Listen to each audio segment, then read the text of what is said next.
Di awal film, kita akan diperkenalkan dengan Ray Cooper. Ia adalah seorang petinju pro, yang memiliki istri dan seorang anak perempuan, yang bernama Jolene dan Amanda. Awalnya kehidupan Ray berjalan dengan baik, berkecukupan dan hidup bahagia, bersama keluarga kecilnya. Hingga pada suatu ketika, kehidupan Ray pun diberi ujian. Yang mana sang istri tercinta, didiagnosis mengidap penyakit kanker. Setelah melewati serangkaian pengobatan, bukannya semakin membaik, istri Ray yaitu Jolene, semakin hari, keadaannya justru makin memburuk. Sementara uang tabungan Ray selama ini, juga sudah semakin menipis, akibat membiayai pengobatan sang istri. Yang mana hal ini, semakin membuat Ray nyaris putus asa. Sampai suatu hari, si dokter yang merawat Jolene memberitahu, sebuah kabar baik kepada Ray. Terkait perusahaan farmasi bernama Bioframe, yang telah berhasil menemukan formula baru, yang bisa menyembuhkan penyakit kanker. Sebentar lagi obat tersebut, akan beredar luas kepada publik, dengan harga yang sangat terjangkau. Ray, this is great news, Ray. Tentu hal ini menjadi kabar bahagia, bagi para pengidap kanker, tak terkecuali bagi istri Ray, yang sudah mengidap kanker stadium akhir. Namun sudah lebih sebulan menunggu, obat yang tersebut tak kunjung beredar. Sedangkan keadaan istri Ray, sudah semakin memprihatinkan. Sampai pada akhirnya, Ray mendapat kabar buruk dari dokter. Terkait perusahaan farmasi Bioframe, yang telah membatalkan peredaran obat kanker tersebut, dengan alasan yang tidak jelas. Mengetahui akan hal itu, tentu Ray merasa sangat kecewa.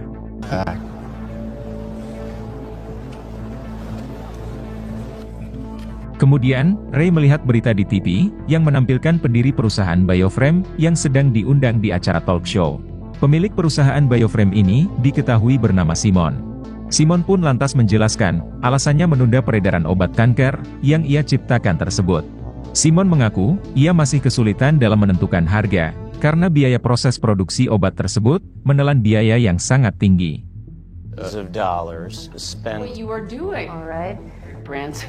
Di waktu yang sama, seorang aktivis kemanusiaan, juga diundang di acara tersebut.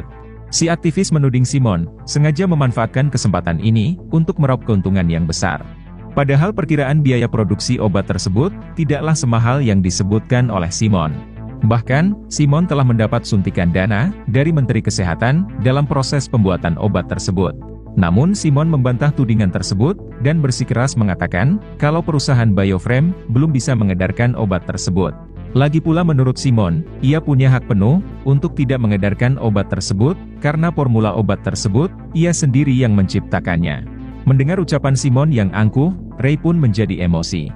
Ray lantas menelpon Simon dan mengatakan, kalau istrinya sedang mengidap penyakit kanker, dan sangat membutuhkan obat tersebut. Apabila istrinya sampai kenapa-napa, Ray meminta Simon untuk bertanggung jawab. Bahkan, Ray tak segan-segan mengancam, akan menghabisi Simon, apabila obat tersebut tidak segera ia edarkan.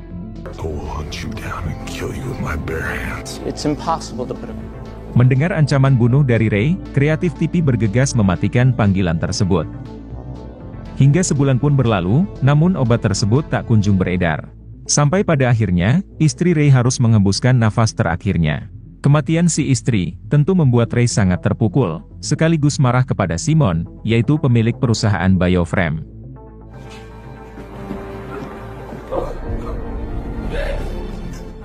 Enam bulan telah berlalu, namun Ray masih belum bisa ikhlas, atas kepergian sang istri tercinta. Dendam Ray terhadap Simon, setiap hari juga semakin memuncak.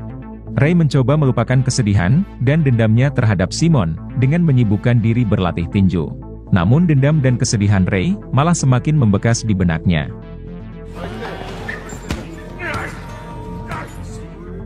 Sampai suatu hari, Ray dihubungi oleh seorang pria, yang mengaku sebagai seorang jurnalis, dan ia bernama John. John mengatakan kepada Ray, kalau 6 bulan yang lalu, ia mendengar di saat Ray, mengacam Simon di TV. Dan John bersedia membantu Ray, untuk mencari keadilan, atas kematian istri tercintanya. John lantas mengajak Ray, bertemu di suatu tempat. Dan Ray yang penasaran, ia pun menyetujui pertemuan tersebut. Akan tetapi, Ray tidak memberitahu putrinya, yaitu Amanda. Amanda yang curiga dengan gelagat Ray, ia pun langsung mengikuti ayahnya tersebut, secara diam-diam.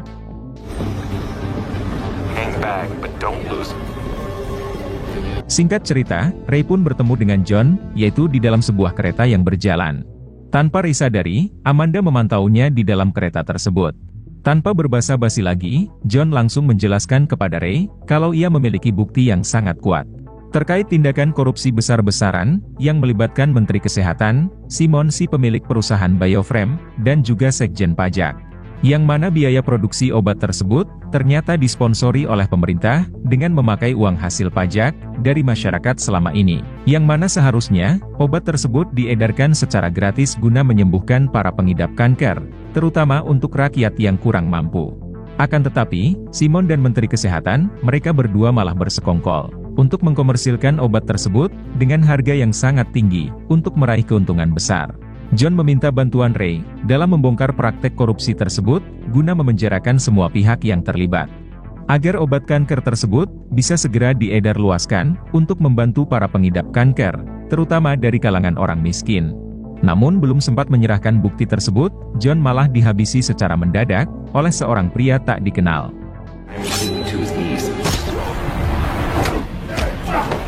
Pria tersebut juga berusaha menghabisi Ray, dan Amanda yang melihat hal itu, ia pun berusaha menolong sang ayah. Namun si pria tersebut, malah melempar Amanda keluar dari kereta.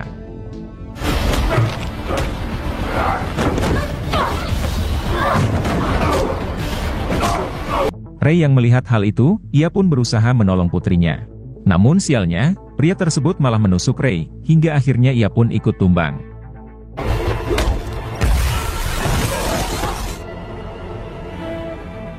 Adegan berpindah pada 2 tahun kemudian, terlihat Amanda, mengikuti jejak sang ayah, yaitu menjadi seorang petinju.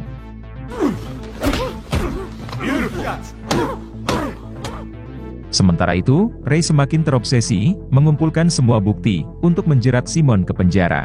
Namun sayangnya, John yang memiliki bukti kejahatan Simon, tidak sempat diserahkan kepada Ray, karena John keburu dihabisi, oleh orang suruhan dari Simon. Dendam Ray terhadap Simon semakin membara, tatkala Simon dan Menteri Kesehatan, telah resmi mengedarkan obat tersebut. Obat itu dijual dengan harga yang sangat tinggi, yang mana hanya orang kaya saja, yang mampu membeli obat tersebut. We shall not is with partners. Lalu di malam harinya, Ray mendatangi acara galang amal, dengan menyamar sebagai pelayan. Yang mana acara galang amal tersebut, diadakan oleh Simon.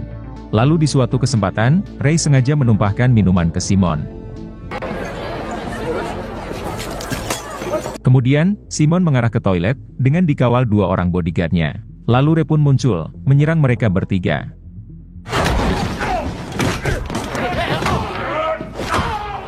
Kemudian, Ray kembali membuka ingatan Simon, bahwa dirinya lah, pria yang mengancam akan membunuh Simon, saat wawancara di dalam TV. Dan sekarang, Ray akan menepati janjinya tersebut.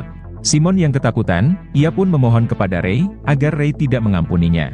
Simon mengatakan, kalau dirinya hanyalah diperintah, oleh Menteri Pertahanan bernama Pinot Shah, untuk menahan peredaran obat tersebut. Bodyguard Simon yang masih hidup, kembali bangkit dan menyerang Ray.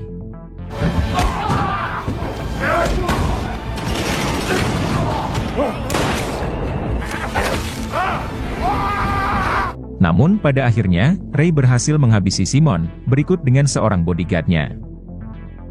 Ray pun bergegas pulang ke rumah, dan menyuruh Amanda untuk berkemas, karena mereka berdua akan pindah ke tempat lain. Karena Ray meyakini, anak buah Menteri Kesehatan yaitu Pinot Shah, pasti akan memburu Ray dan putrinya, dampak dari kematian Simon.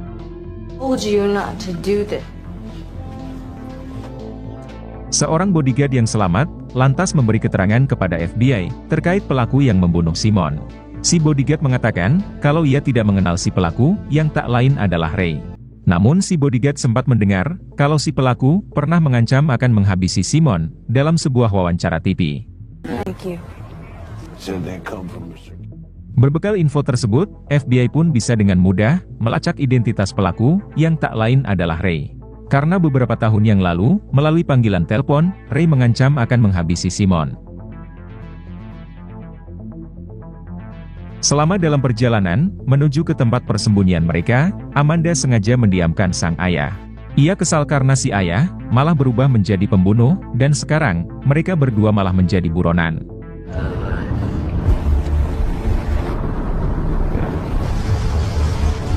Karena hari sudah larut malam, Ray memutuskan menginap di sebuah motel untuk beristirahat sejenak. Di lorong kamar motelnya tersebut, Ray sengaja menaruh sebuah lonceng. Apabila polisi atau anak buah Pinot Shah datang, maka Ray akan menyadarinya dan memiliki waktu untuk melarikan diri. Namun tanpa sepengetahuan Ray, Amanda malah menelpon Sarah, yaitu salah satu anggota FBI yang menangani kasus pembunuhan Simon. Amanda memohon kepada Sarah agar pasukan FBI berhenti memburu untuk meringkus ayahnya. Amanda mengatakan kalau ayahnya adalah orang yang baik dan tidak pantas untuk dipenjara. Sedangkan Simon yang jahat dan serakah, sangat pantas untuk dihabisi. Menanggapi hal itu, Sarah meminta Amanda untuk tenang dan memberitahu di mana keberadaannya sekarang. Sadar kalau menghubungi FBI adalah sebuah kekeliruan, Amanda pun langsung mematikan teleponnya.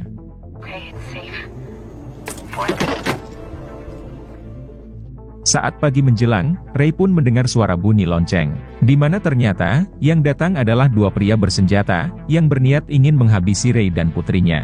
Ray yang sudah mengantisipasi kedatangan mereka, pada akhirnya berhasil menghabisi satu orang dari mereka.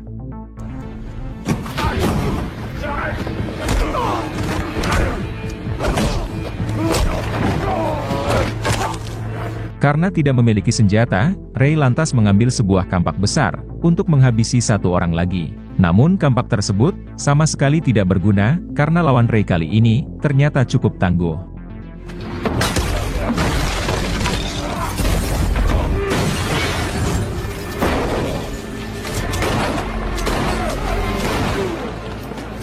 Namun dengan tekad yang begitu kuat, Ray pun berhasil menghabisinya. Kemudian, Ray mengambil ponsel dan senjata mereka, kemudian bergegas membawa Amanda pergi.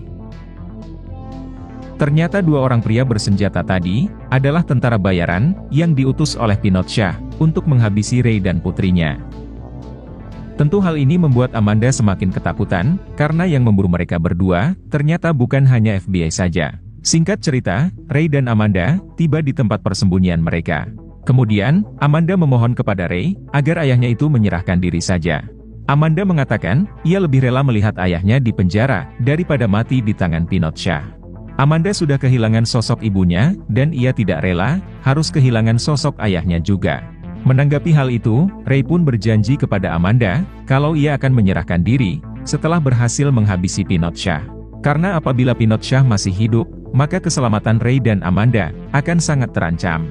Kemudian, Ray melatih skill menembaknya. Yang mana ternyata, skill menembak Ray sangatlah payah, terutama dalam membidik jarak jauh.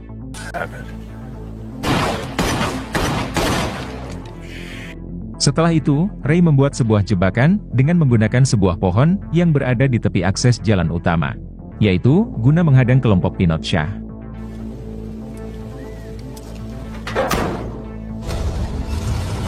Sementara itu, pasukan FBI berhasil menyusup ke dalam rumah Ray. Mereka menemukan beberapa bukti catatan terkait rencana pembunuhan yang dilakukan Ray terhadap Simon. Kasus ini sudah semakin terang bahwa pelaku pembunuh Simon tak lain adalah Ray Cooper. Sekarang tugas FBI hanya untuk menangkap Ray, lalu mengadilinya. Adegan berpindah pada seorang pembunuh bayaran yang diketahui bernama Jarod. Jarod adalah pria di dalam kereta yang telah menghabisi si jurnalis yaitu John, dan juga membanting Amanda, serta menusuk Ray sampai sekarat. Yang mana Jarod kembali diutus untuk menghabisi Ray dan Amanda. Jarod yang mobilnya sedang mogok, ia pun lantas mencuri sebuah mobil, dengan menghabisi si pemilik mobil tersebut.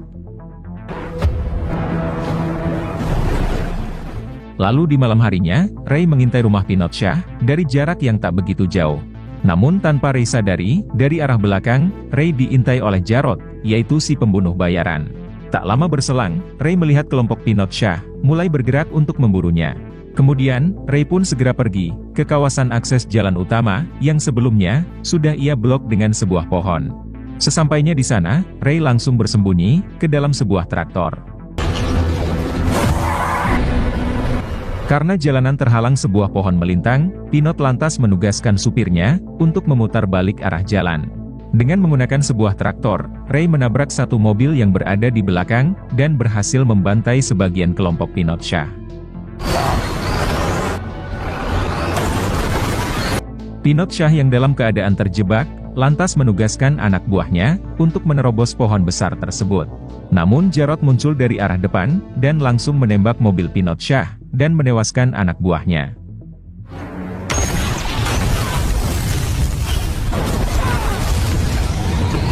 Pinot lantas keluar dari mobil dan berusaha menyelamatkan diri, namun Ray berhasil menangkapnya. Di saat Ray akan menghabisi Pinot Shah, Jarodlah yang lebih dulu menghabisi Menteri Kesehatan tersebut. Setelah itu, Jarod berusaha menghabisi Ray, namun Ray berhasil mengelak dan bergegas melarikan diri. Namun sialnya, Jarod berhasil menembak ban mobil Ray.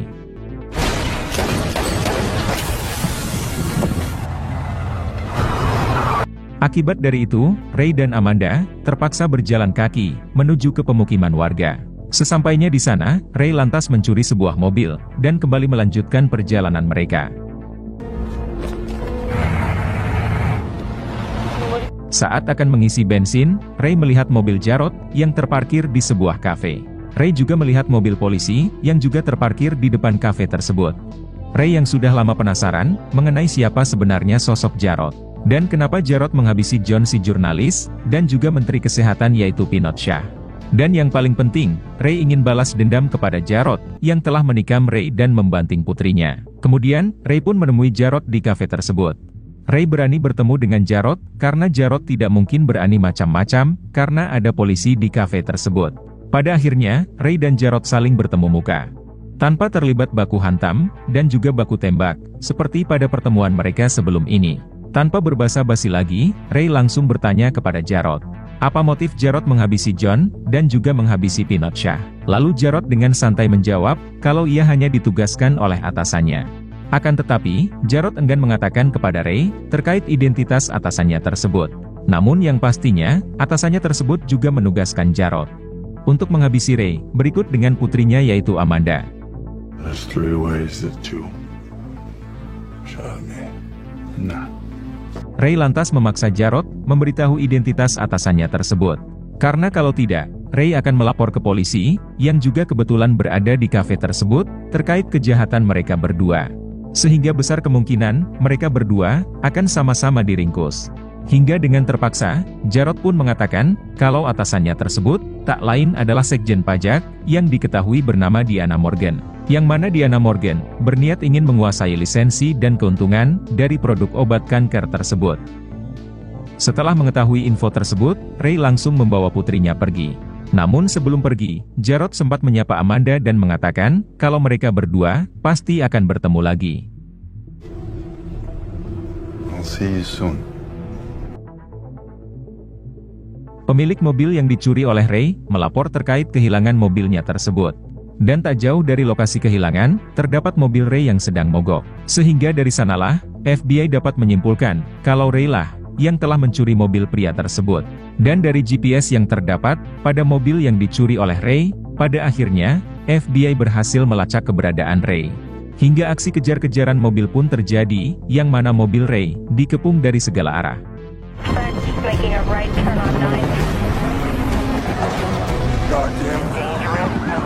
Karena terjebak macet, Ray pun memutuskan keluar dari mobil, dan berusaha melarikan diri. Hingga pada akhirnya, Ray pun terjebak di sebuah atap gedung.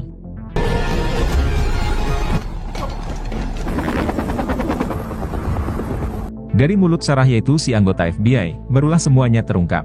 Bahwa ternyata, Ray Cooper sudah tewas, dihabisi oleh Jarod 2 tahun lalu, saat mencoba menolong putrinya di luar kereta. Yang mana setelah kematian Ray tersebut, Amanda menjadi sangat terpukul, dan pada akhirnya, perlahan mengalami masalah mental. Amanda mulai berhalusinasi, bahwa dirinya memiliki 2 kepribadian, yaitu sosok dirinya sendiri, dan juga sosok sang ayah, yaitu Ray Cooper. Padahal sebenarnya, selama ini Amanda lah, yang melancarkan misi balas dendam tersebut. Amanda lah yang telah membunuh Simon, dan juga memburu Pinot Shah. I'll see you soon. Dan Amanda jugalah, sosok yang selama ini, diburu oleh pasukan FBI, dan juga Jarod si pembunuh bayaran. Perasaan sedih dan terpukul berat, marah, takut serta dendam yang membara, pada akhirnya membuat Amanda berhalusinasi. Ia merasa bahwa yang melakukan balas dendam, adalah sosok ayahnya, yang ia kira masih hidup. Namun sekarang Amanda sudah sadar bahwa dirinya lah yang selama ini yang melancarkan misi balas dendam sang ayah. Sementara ayahnya yaitu Ray Cooper sudah meninggal 2 tahun lalu. Namun meskipun sudah menyadari akan hal itu, Amanda tetap menolak menyerahkan diri, karena misi balas dendamnya belum tuntas, sebelum menghabisi Sekjen Pajak, yaitu Diana Morgan. Amanda juga akan menghabisi Jarod, yang telah menghabisi ayahnya. Kemudian, Amanda melompat ke laut, dan pada akhirnya tenggelam, dan tak sadarkan diri.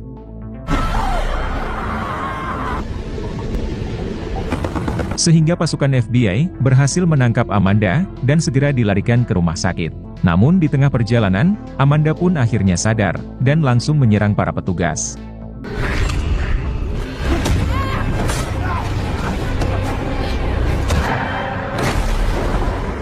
Sehingga pada akhirnya, Amanda kembali berhasil melarikan diri. Lalu di keesokan harinya, Amanda menghadiri kampanye Diana Morgan, yang akan mencalonkan diri sebagai presiden. Namun tanpa Amanda sadari, ia dipantau oleh Jarod, yaitu si pembunuh bayaran, yang telah menghabisi ayah Amanda.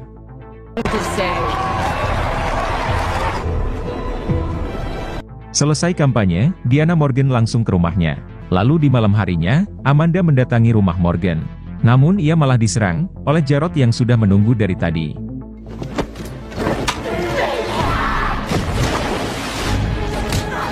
Jarod berhasil melumpuhkan Amanda, dan bersiap akan menghabisinya.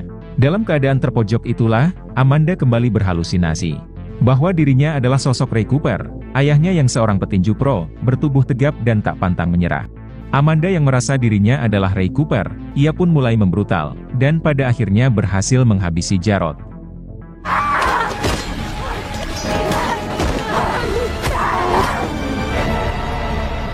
Setelah itu, Amanda mendatangi Diana Morgan, dan memaksa Sekjen Pajak tersebut untuk mengakui semua kejahatannya. Yang mana Diana Morgan menggelapkan uang pajak dari masyarakat dalam produksi obat kanker tersebut. Selama beberapa tahun terakhir, Diana telah meraup keuntungan besar, menjual obat tersebut dengan harga mahal. Sekarang Diana Morgan malah menggratiskan obat tersebut, dalam upayanya menarik simpati masyarakat, agar mencoblos dirinya sebagai presiden. Amanda yang tidak ingin karirnya hancur, ia lantas menugaskan Jarod si pembunuh bayaran, untuk menghabisi John si jurnalis, Ray Cooper, dan juga Menteri Kesehatan, yaitu Pinot Shah. Setelah mendengar semua pengakuan Diana, Amanda memutuskan untuk tidak menghabisinya. Karena ternyata, Amanda sudah merekam semua pengakuan Diana Morgan, kemudian ia kirimkan kepada FBI.